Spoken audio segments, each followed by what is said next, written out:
Bringing in a band tonight from up around Nashville way. That's kind of what they call home. We have Stone Sinnott. Hey, I'm James Edwards. I play guitar. I'm Marcus Brown, and I play guitar.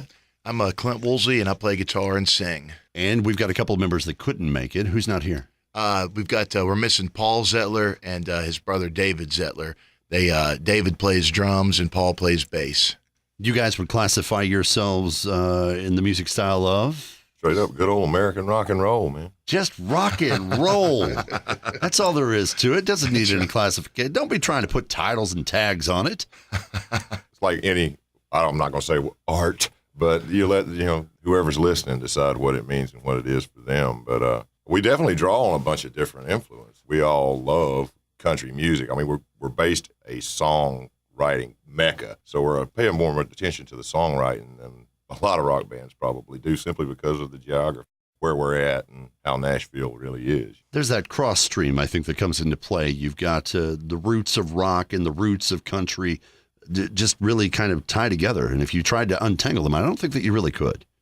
Some of the earlier country artists, I think, really reflected that rock and roll mentality, especially when you think of like the Outlaw. We just recently lost Merle Haggard. I would say he definitely had that rock and roll mentality. So to put a label on it, I guess that is a bit much. But if we had to, we would say probably falling into the Southern rock, classic rock style. Absolutely. Yeah. Oh, yeah, absolutely. I'm comfortable with that. Yeah.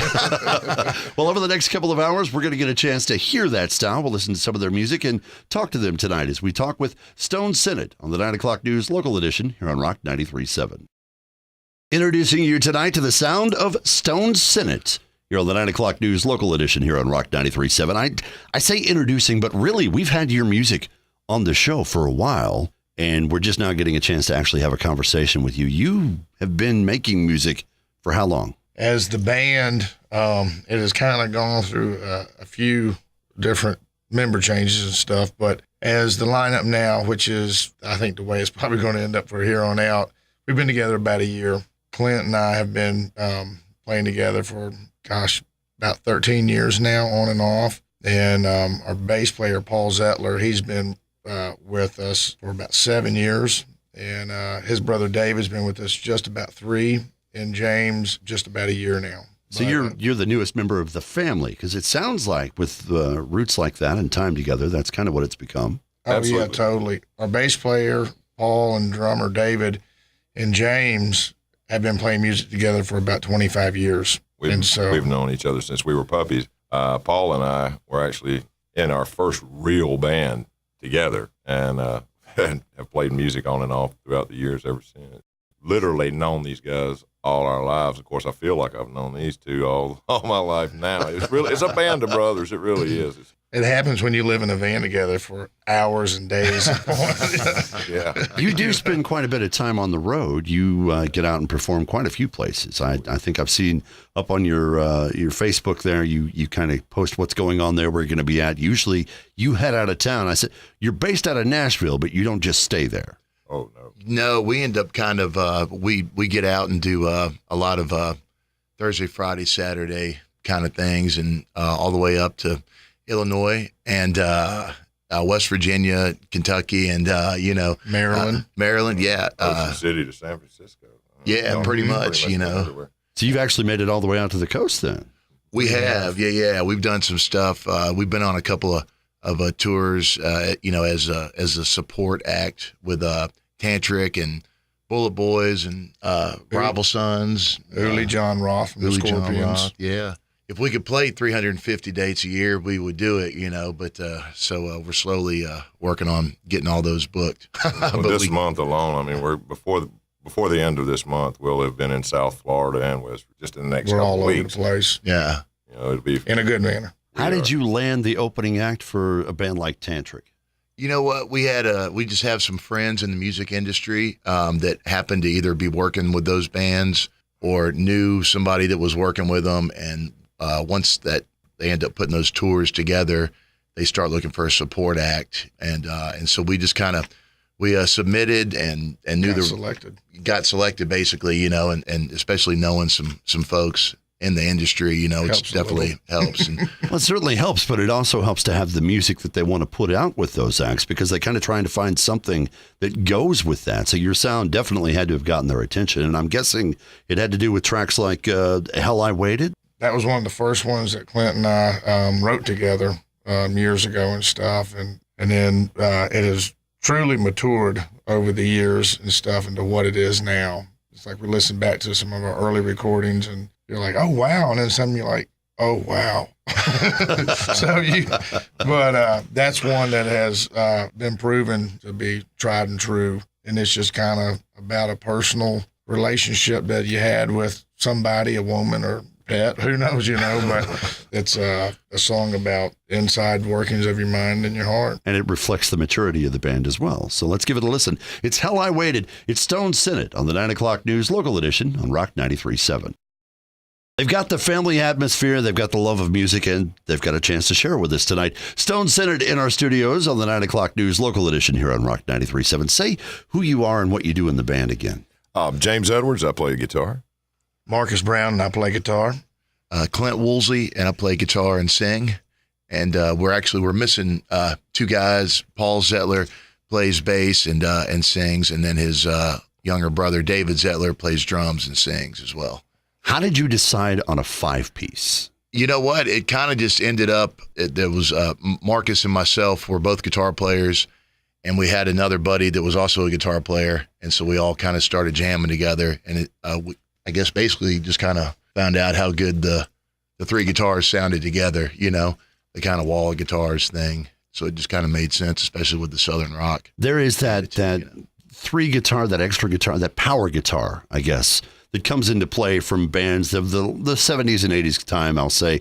These days, a lot of bands are more stripped down.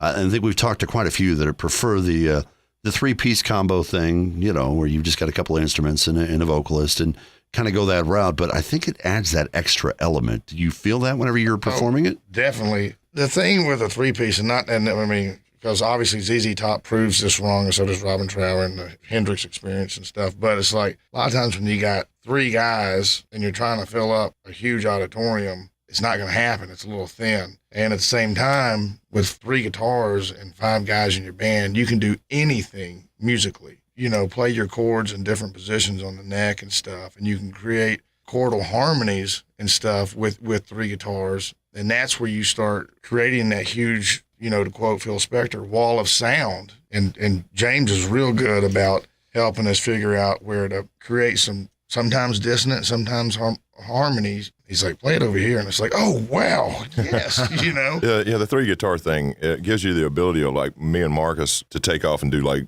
dual harmony type parts and never lose that good rhythm bottom because that 3rd guitar is always there chugging along, you know. The bottom doesn't fall out when we go stratospheric at some point, you know. When you're crafting the songs, when you're putting together the material that you're coming up with, do you think of it from the aspect of we've got to fit all these things in, or do you think of it as the aspect of start out simple and then we can add it later? A lot of times you almost have too many ideas at the outset and you have to figure out what to throw away. A good friend of mine, who's gone on to his reward now, Chris Etheridge, he was one of the founding members of the Flying Burrito Brothers back in the day. He was kind of like a mentor to Dave, our drummer, and myself growing up in Meridian, Mississippi. He always said, if you one note too many, you played too much. I think it's the days of trying to show everybody just how wonderful you are kind of past, and not too many people really care how good you are as long as they like your songs. Songs got to be good. And we all try to serve the song, you know, and give something, a good base for Clint to step out front and sing and know that, hey, it's going to be there, you know. Humility goes a long way when you've got 3 guys playing guitar. You just can't have an ego, you know, and it's like, and you can't be taking things personal because it's not personal. It's for the betterment of the song, the craft, to get the best out of what we can, you know. So there's a no head cutting rule in place. Yeah. It's an unspoken rule. Yeah, we but play together, not against each other. And that's the greatest lesson a young musician can learn is that that's what it's all about. They really, I don't care how fast or how manically you can play the instrument. If they can't hum it, they're going to forget it. The song's supposed to stay with them, not you. That's right. Exactly. That's exactly right. Yeah.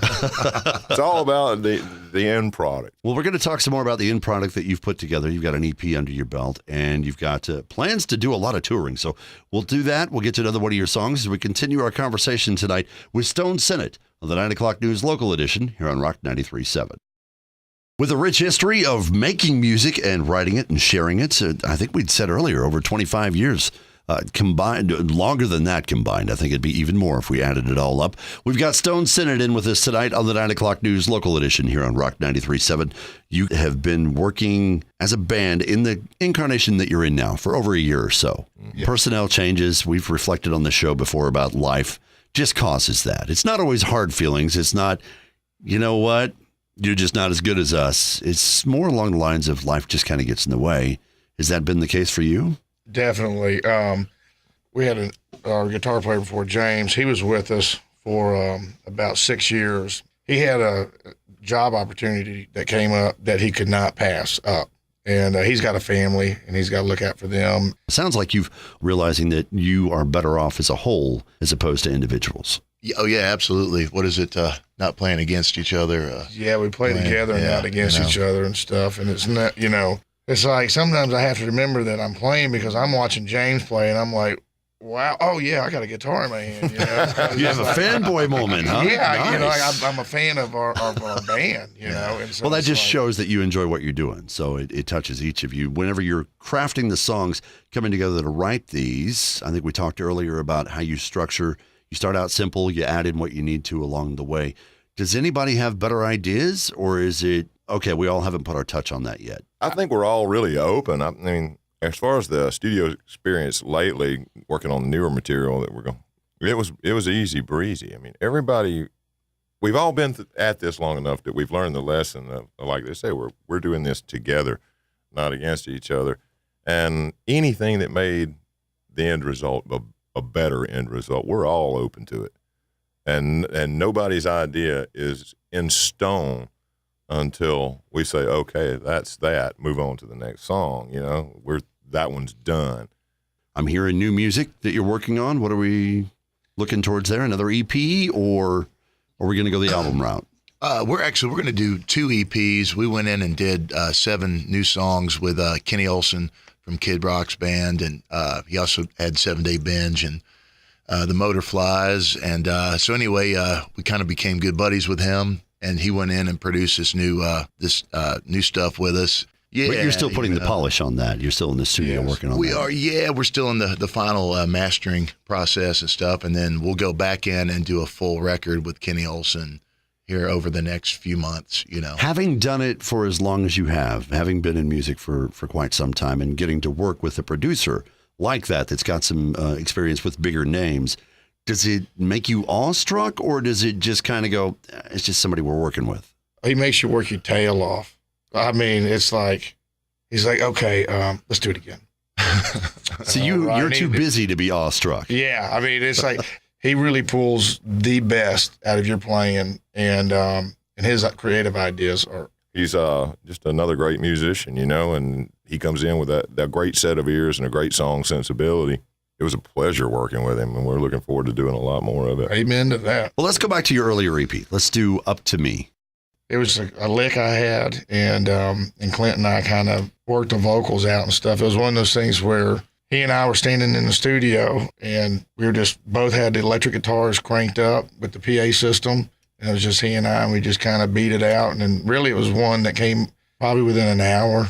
Like what James said, okay, boom, it's done. Ready to be picked and put on the EP. That is it. Yes, it is right. So. It's Up to Me. It's Stone Senate on the 9 o'clock news local edition here on Rock 93.7.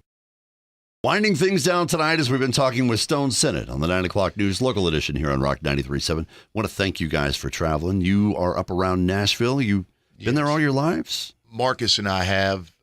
James and David and Paul are all from Meridian, Mississippi. Paul actually lives up here. James and David normally travel back and forth from from Meridian to Nashville. Yeah, I basically drive 7 hours, then get in a van and ride for God, 8 to 10 more. And The upside is they do the driving at that point. on those days, most definitely, yeah. You do spend a lot of time on the road, though. We talked about some of the places that you've been to. You're active online. They can find you through your website. You want to tell them where that is? StoneSenate.com, Stone Senate on YouTube, Twitter. Facebook is Stone Senate Band. And then Twitter is just Stone Senate. Reverb Nation, Instagram, CD Baby. Pretty much Amazon. all the media sites that you have for social you media. can And find then us. music. The best way, though, is just your website. It's got links to all of that. Absolutely. Yes, And then on yes. Facebook, you will post up where you're going to be playing at. I think we just talked about, you just did a show here recently at Exit Inn. Yes. You guys last going to be time. returning there anytime soon? Or? Actually, we've got another show in Nashville this week. Doghouse The again. Doghouse again on Thursday. Then we're out of there to Columbus, Georgia, and then down to Stuart, Florida, and then back up to Ocean City, Maryland. And, actually West Virginia Oh, yeah. first. Yeah, and then are you To tired break- yet? No, I was waiting for you to break into a rendition of Eastbound and Down. That's what it getting feels there. like. Long way to go in a short time to get there. Well, you guys, I appreciate you talking with us tonight, getting to know a little bit more about Stone Senate. They can find you online. They can find you out in performance. It's the best way to see them. You guys put on an amazing show. So thanks for coming to talk with It's a us. pleasure. Thank you Thank you so for having much us. for having us, Greg. We really appreciate it. Thank you very much. It's been a conversation tonight with Stone Senate on the 9 o'clock news local edition here on Rock 93.7.